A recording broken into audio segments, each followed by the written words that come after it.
Thank you. I'll read another poem for Jed, and this is a poem also for my, I was going to say for the fantastic poets who are here, but there are so many fantastic poets here, but two poets in particular who I've been working with since January. And I think I shared an earlier draft of this with them, and I've been tinkering with it, and maybe it also speaks to how we return to these people. Well, we return to people again and again, and we see them, and we write poems about them, and that's important. Here is a poem that I wrote, and it was from a prompt. I was looking at a photo and writing, and I just came back from the Kootenays, 10 days in the Kootenays, and we stopped in Manning Park, Cheryl, Rossi, and I. And I was like, Cheryl, this is just a stone's throw from that photo of me and Jed on a log, two metalheads from Surrey. And Nice. And this poem is pretty self-explanatory that way. This is called a Post-Mennonite prayer. Must be a meandering thing.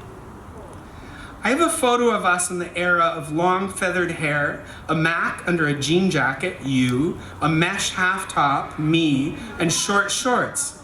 Standing on a log at a lake's edge in Manning Park. We're headbangers from Surrey, relocated from the wilds of junior high, where fights break out daily, and we don't let our guards down. On our way to the Okanagan for my family's summer vacation that once totaled 6 into the long trip, now it's me, my mom, and I get to invite you. My mom's presence visible in how we're ignoring her. We've stopped to take in beautiful British Columbia as if on a page torn out from the magazine, which arrives every month in the mail as the annual gift from my grandparents, who traveled halfway around the world for safe harbor, and then in retirement, cruised the other half. When my grandpa's our age, his village by the Caspian Sea is plundered and they flee on foot. He loses his father in either the Great War, Civil War, Revolution, or unrest that follows. No one alive remembers.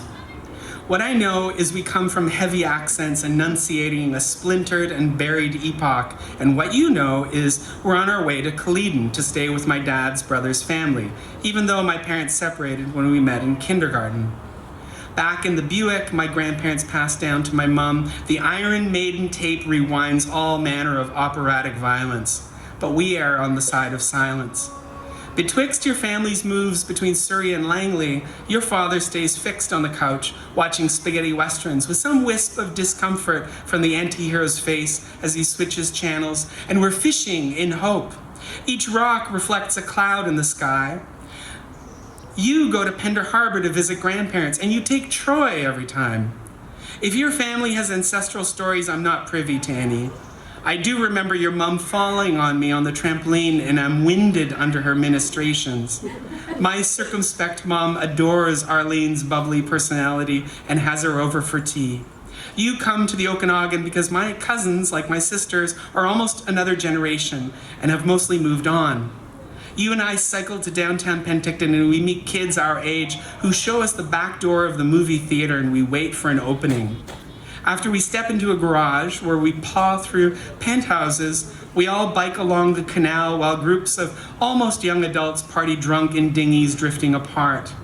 You are the devil-may-care charm into the sketchy havens of others, even just for an afternoon, even when I'm just an ungrateful teen dreaming I was born on a black Sabbath from some molten vein under our church. Back home, I tag along in fits and starts in the wake of your gregariousness, even when it leads us close to damnation in a break and entry or two, but mostly hanging out with other teens, the good, the bad, and the rugby player. We will grow in other directions. Skateboarder bangs to our chins, preppies with gel helping us up, paying our own way in a close shave with adulting. You fly like an action film. Europe, Thailand, the US, and Australia, and after a decade you settle on the Sunshine Coast. You bring your kids to Vancouver for car-free day. In the thicket of limbs, we lose your youngest for a couple long minutes. Then we rejoin hands in forced comfort. Your voice bubbles and wells in laughter and bitterness. The world's no longer a carefree party in the house you built out from the shack using the Douglas fir that falls across your sprawling garden. Your divorce. You cut corners with a smile, a drink in hand. Your backyard staggering up a mountain. Troy's invited to live in a trailer on your property, so he uproots himself from working at a sawmill in Langley to become a Pilates instructor and a soccer coach. You're forced to sell, but hammer out a house from scratch for your dad next door. Beaver-like, you build another by a pond at the front of the property. You walk me through the unfinished rooms, pointing out which will be Finn's, Millie's, and Luella's. Online, you post a photo of a black bear in front of a piano in your temporary abode. I hold a photo of you, me, and Troy around a kitchen table. Our little faces are blank round slates. One of many at Troy's celebration of life, and over 100 people sit in a circle, and an elder's land acknowledgement connects us to different depths and thefts. A year later, when I offered my condolences to your dad at your celebration of life, as I had done before at Arlene's, Gary didn't reply, his ever-distant gaze gone completely. In whatever wreckage he was circling, I hope this make-believe prayer from my people, many of whom were builders and fervent believers, conjures some redemption out of the cul-de-sacs at the backs of our thinly bedded hearts. Whatever prayer is, it holds a history of privacy, overawed and underdressed in motley privations. What a blessing to have wandered with you.